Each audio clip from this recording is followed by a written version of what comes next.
I've always loved camping. There's something peaceful about being alone in nature, away from the noise of the world. Last fall, a few friends and I decided to take a weekend trip to a remote campsite deep in the mountains. It was a spot we had never been to before, but it was supposed to be beautiful dense forests, clear night skies, no civilization for miles. It was exactly what we were looking for. The first night was perfect. We sat around the fire, drank a few beers, and swapped scary stories. The stars overhead were unbelievably bright, and aside from the occasional rustling in the woods, it was completely silent.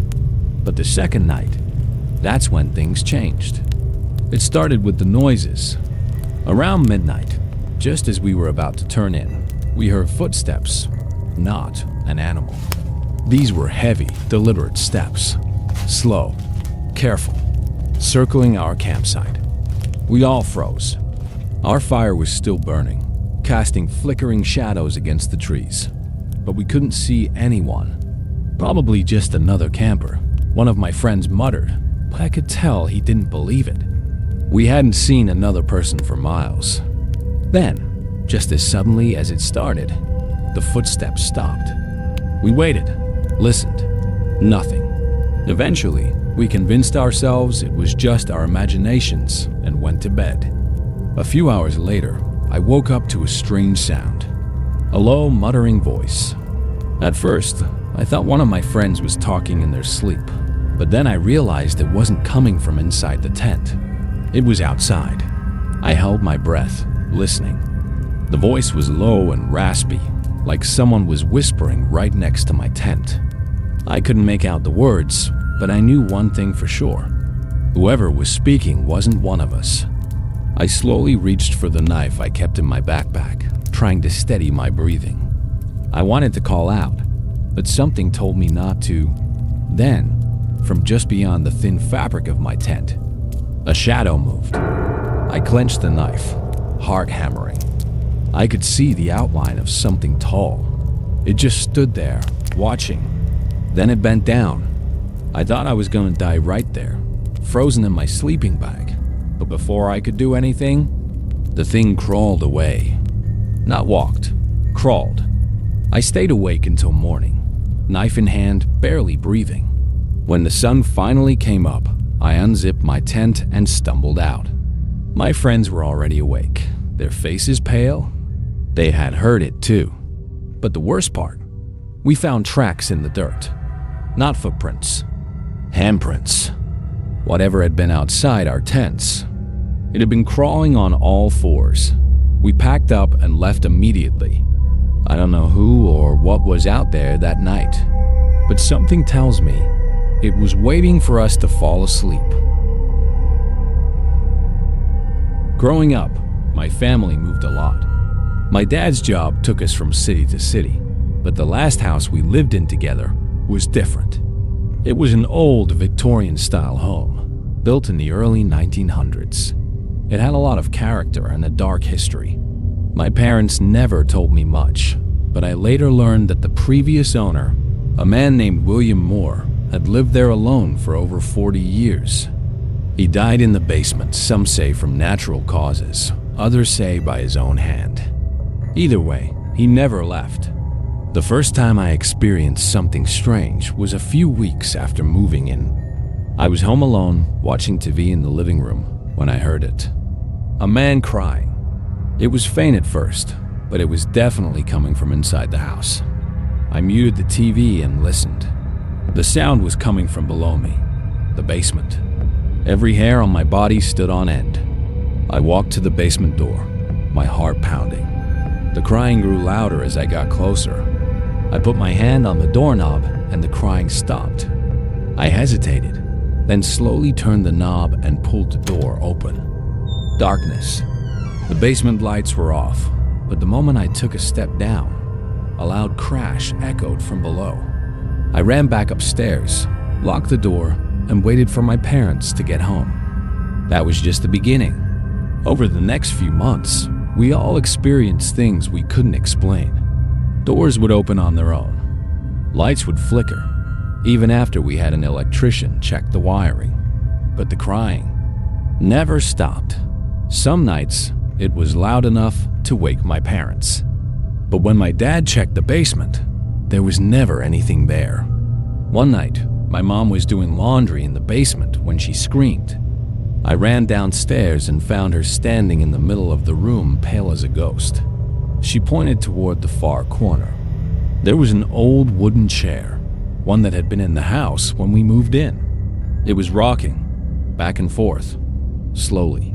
No one was near it. No one had touched it. That was the final straw. We moved out 2 months later, selling the house at a loss. A few years ago, I looked up the address out of curiosity.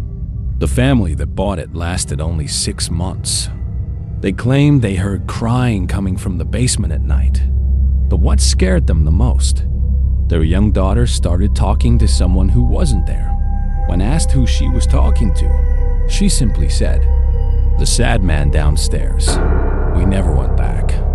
And we never will.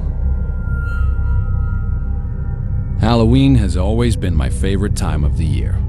The crisp autumn air, the dim glow of jack-o'-lanterns on porches, and the eerie thrill that something unnatural could be lurking in the shadows. But after what happened last year, I don't think I'll ever celebrate it again. I was staying at my sister's house to help her hand out candy to trick-or-treaters. She lived in a quiet suburban neighborhood, the kind where people went all out for Halloween. Cobwebs draped over fences, plastic skeletons hanging from trees, the works. But one house at the end of the street stood out. It was completely dark. No decorations, no jack-o'-lanterns, just an empty driveway and shut curtains. The owners had moved out months ago, and the house had been on the market since. The night started off normal enough. Kids came in waves, their laughter and footsteps echoing through the neighborhood. My sister eventually had to put her kids to bed, leaving me alone to finish passing out the last of the candy. That's when I saw him, the man in the mask. At first, I thought he was just another trick-or-treater. He stood at the sidewalk, motionless, just staring at the house. His costume was unsettling, an old, cracked porcelain mask covering his entire face with deep, hollow eye sockets.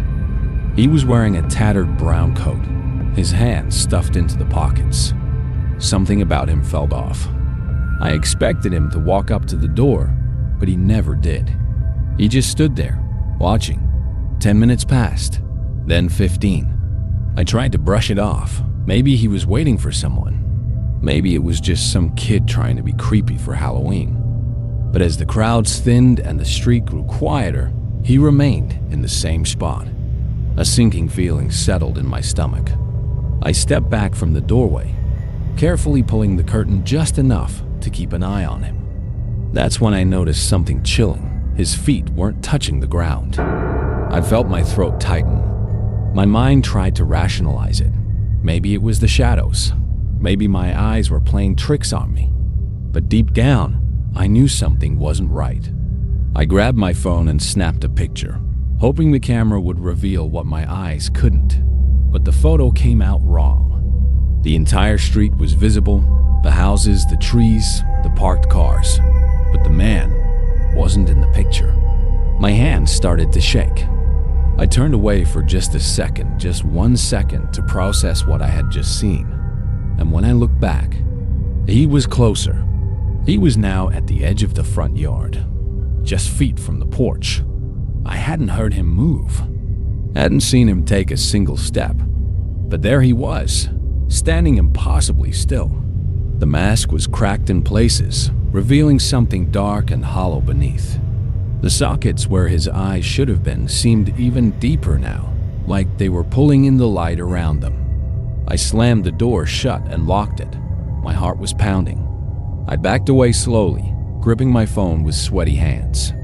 I wanted to call someone, anyone, but what would I even say? There's a floating man outside in a Halloween mask that doesn't show up in photos? Who would believe me? I crept toward the window again, but this time, he was gone. I waited, listened, silence. Minutes passed, then an hour. Eventually, I convinced myself it was over, that maybe, somehow, I had imagined it all. I let out a shaky breath and turned off the porch light. But just as I was about to head upstairs, I saw something that made my stomach drop. A single piece of old, cracked porcelain was lying on the doormat. I never heard the door open, never heard it close. But when I checked my phone later that night, I noticed something else. The photo I took earlier, the one where he wasn't there, the more I stared at it, the more I realized something. There had been a tiny crack in the glass of my window, and through that crack, a single, hollow eye had been staring back at me. When I bought my first house, I thought it was a steal. A spacious fixer-upper in a quiet neighborhood, perfect for me to start fresh. It needed some work, but I didn't mind. For the first few weeks, everything was fine. Then, one night, I woke up to a faint scratching sound. It was coming from inside the walls. At first, I assumed it was just mice. The house was old, after all. But the scratching wasn't random, it was rhythmic, like someone was dragging their fingers across the wood. Then came the whispers. Soft, almost unintelligible murmurs that seemed to come from inside the walls themselves. I started feeling uneasy. The house never felt empty, even when I was alone. I'd hear faint footsteps in the attic, and sometimes, when I turned off the lights at night, I swore I could hear breathing. One night, while repainting the living room, I noticed something strange. The wall felt hollow. Curious, I grabbed a hammer and knocked on it. The sound was off, like there was space behind it. So, I started breaking through the drywall. What I found still haunts me. Behind the wall was a hidden room. Small, cramped, with nothing inside except for an old wooden chair. And on the walls, there were deep scratches, like someone had clawed at them from the inside. My hands started shaking. I turned to leave, but then I saw it. A message carved into the wood. 4 simple words. I'm still in here. I ran out of the room and sealed the wall back up the next day. I didn't want to know what had happened there. But whatever was in that room, it never left. The whispers continued. The scratching grew louder. Then, one night, I woke up to something breathing against my ear. I bolted upright, my chest pounding. The room was ice cold. And then, from inside the walls, a voice. Low, hoarse, right behind my head. It laughed. I moved out the next day. But sometimes, when I'm home alone in my new place, I still hear scratching in the walls. And I wonder, did I really leave it behind? Or did it follow me? I've been a trucker for over 15 years, and I've seen my share of weird things out on the road. But nothing has ever shaken me quite like what happened one night on an empty stretch of highway in Arizona. It was past midnight, and I was driving through a long, desolate stretch of road with nothing but desert on either side. The kind of place where if something happens, you're on your own. The radio was playing low, and I was sipping my coffee, trying to stay awake, when I saw something ahead in the distance. A man, standing in the middle of the road. I hit the brakes hard, my tires screeching against the pavement. My truck came to a stop just a few feet away from him. I leaned out the window, my heart pounding. He was just standing there. His clothes were torn and dirty, and his head was tilted to one side, like his neck was broken. I yelled out, asking if he needed help. He didn't move, didn't speak, just stood there, staring at me. Something about him made my skin crawl. I knew better than to get out of my truck, so I slowly started rolling forward, hoping he'd move. He didn't. I honked my horn. Nothing.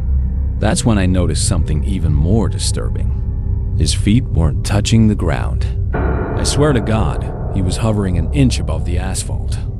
A sick feeling spread through my stomach.